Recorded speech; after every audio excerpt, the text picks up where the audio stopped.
ছোটবেলায় ঈশপের গল্পে কচ্ছপ আর খরগোশের দৌড় প্রতিযোগিতার গল্প কম বেশি অনেকেই পড়েছে। কাকতালীয় হলেও সে প্রতিযোগিতায় শেষ পর্যন্ত বিজয়ী হয়েছিল কচ্ছপ। বাস্তবেও দেখা মিলল এমন ব্যতিক্রমী প্রতিযোগিতার, তবে সেখানে ছিল শুধুই রং বেরঙের সাজে সজ্জিত কচ্ছপ। শুক্রবার ভেনেজুয়েলার আরাগুয়া প্রদেশের সান ফ্রান্সিসকো ডি আসিস গ্রামের অধিবাসীরা মাতে ভিন্ন ধর্মীয় আয়োজনে। একদিকে ঝুম বৃষ্টি, অন্যদিকে মানুষের উপচে পড়া ভিড়। প্রাণী ও প্রকৃতির প্রতি ভালোবাসার প্রতীক হিসেবে স্মরণ করা হয় সেন্ট ফ্রান্সিস অফ আসিসকে। অনুষ্ঠানে প্রধান আকর্ষণ ছিল কচ্ছপ দৌড় প্রতিযোগিতা। এবারের আয়োজনে ছিল রেকর্ড সংখ্যক ৮০টি কচ্ছপ। সেগুলোকে আবার সাজানো হয় বিভিন্ন সংখ্যা, নাম ও ফুল দিয়ে। প্রতিযোগিতায় প্রথমবার অংশ নিয়ে বিজয়ী হয় রবার্তো নামের ২০ বছর বয়সী একটি কচ্ছপ। এটি আমাদের ঐতিহ্যের অংশ।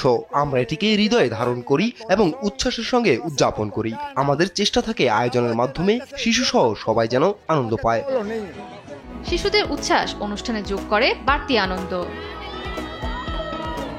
জয়া সরকার, নিউজ ডেস্ক, দেশ টিভি।